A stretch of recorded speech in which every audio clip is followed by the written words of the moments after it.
మీ ఏం IT AI job అయితే join next it challenge. Job తెచ్చుకోండి, 5 లక్షలు తీసుకోండి. మీరు సర్వీస్ చాలా సింపుల్ గా చెప్పారు, షార్ట్ కట్ చేస్తారు. ఏఓబిలో మీ ఫుట్ ప్రింట్ చాలా ఉన్నాయి. పాకూరు వెంకటరమణతో మీరు మాట్లాడింది ఏం జరిగింది చెప్తారు? ఏమంటే అప్పటికి మాకు కుతూహలం ఉండేది బాగా.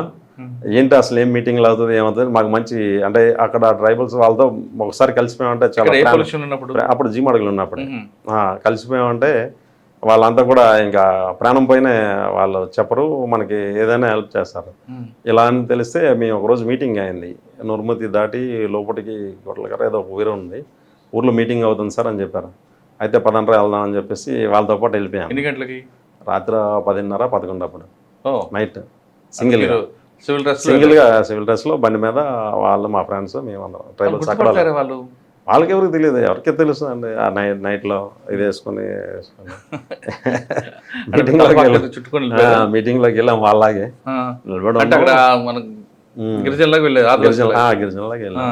వాళ్ళు అప్పుడేమో వాళ్ళు మాట్లాడుతూ ఉన్నారు, ఇలా చెప్తున్నారు. అప్పుడు మీ ఎస్ఐ గారు వచ్చారు కదా, ఇక్కడ ఎస్ఐ గారు ఎలా ఉన్నారు, ఏం చేస్తున్నారు, అందరినీ హింసిస్తున్నారట, కొడుతున్నారట, అది చేస్తున్నారు ఇది చేస్తున్నారంటే నాతో వచ్చిన మా వాళ్ళు అలాంటి ఎస్ఐ గారు ఏం లేదు, మాకు ఊర్లో వస్తే అందరినీ బాగా చూసుకుంటున్నారు, ఆయన ఉంటున్నారు దుర్గాప్రసాద్. నేను తెలియదు కానీ నా పేరు మాత్రం చాలా మందికి తెలుసు, దుర్గాప్రసాద్ అంటే.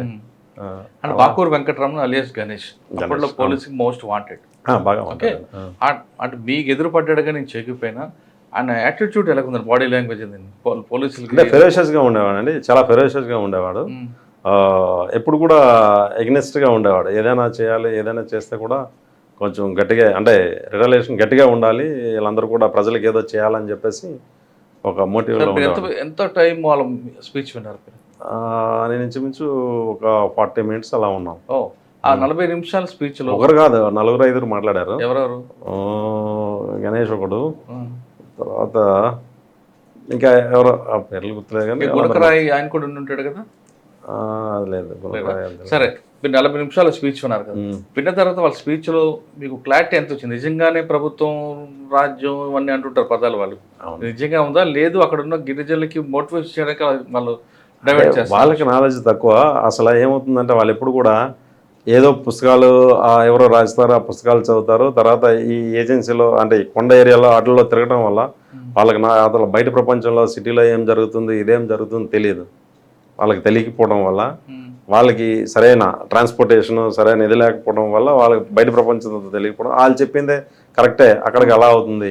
తర్వాత వీళ్ళకి ఏంటంటే ఎక్కడైనా హాస్పిటల్కి వెళ్ళినా, ఎక్కడైనా సబ్ కలెక్టర్ ఆఫీస్కి వెళ్ళినా, ఎక్కడికి వెళ్ళినా వాళ్ళకి సరైన గౌరవం లేకపోవడం, అక్కడ ఇమ్యులేషన్ అవ్వడం, వాటి వల్ల నిజమే ఆఫీసులో ఇలా ఉంది అనుకునేవాళ్ళు.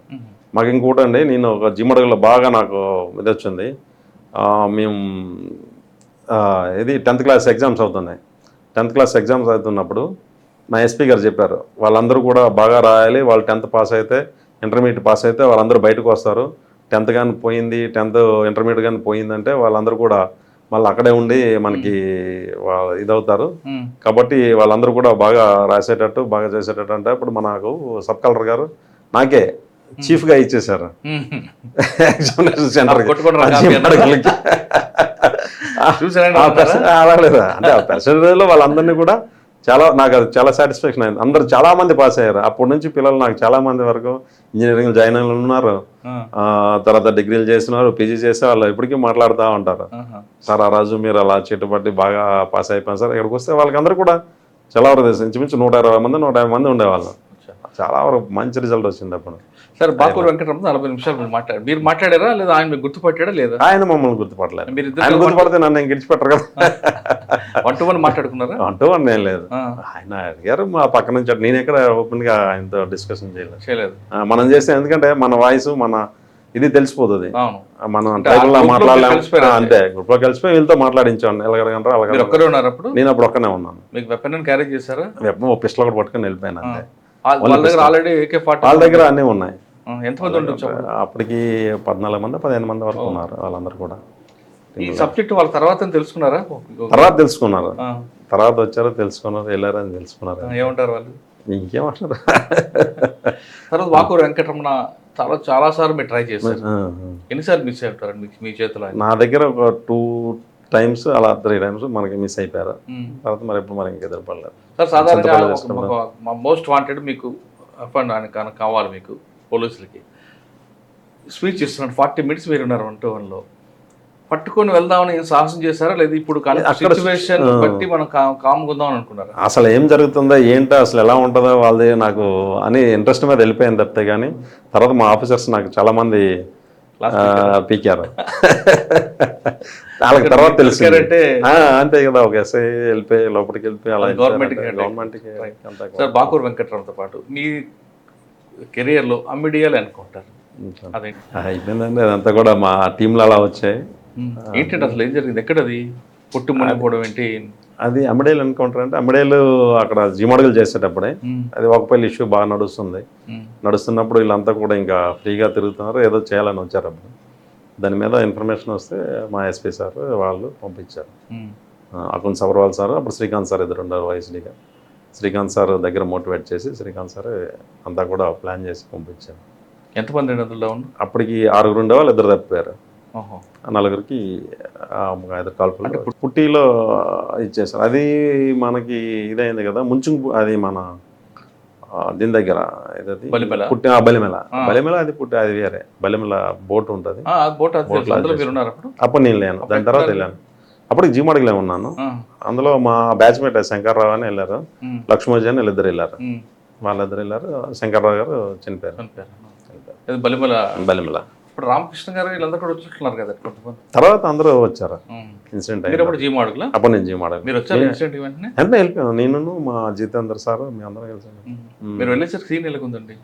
సీన్ అంతా అది ఇది కదా, వాటర్ బోట్ మునిగిపోయింది అంతా, వాటర్ అదంతా కూడా వాటర్ ఉంది. జీమాడుగుల నుండి ఇక్కడ వెళ్ళడానికి జీమాడుగుల నుంచి నేను హెలికాప్టర్లో వెళ్ళాం, వైజాగ్ వచ్చి వైజాగ్ నుంచి హెలికాప్టర్లో వెళ్ళాం. సందీప్ శాండిల్ సార్ ఉండేవారు అప్పుడు డిఐజీగా. సందీప్ శాండిల్ సార్తో నేను ఇద్దరం కలిసి డేలో ఉదయాన్నే ఇలా అయింది. చిత్రకొండ దిగారా? చిత్రకొండలో దిగి అంతా కూడా ఇంకా అక్కడ నుంచి ఇంకా ఆకుల సబర్వాల్ అంటే మా ఎస్పీ సార్ వీళ్ళందరూ వెళ్ళిపోయారు. అప్పటికే ముందు రోజు వెళ్ళిపోయారు వీళ్ళందరూ కూడా. తర్వాత రోజు నేను సందీప్ శాండిల్ సార్ మేమందరం కలిసి దీంట్లో వెళ్ళాం హెలికాప్టర్లో. ఇంకా కంటిన్యూ 15 days ఉండిపోయాం అక్కడ. చిత్రకొండ ఇంకంతా కూడా బాడీస్ అన్ని ఇంకా అది బోట్ బయటికి తీయడానికి చాలా టెక్నాలజీ వాడాము, క్రేన్స్ వాడాము, బెలూన్స్ తో తీసాం.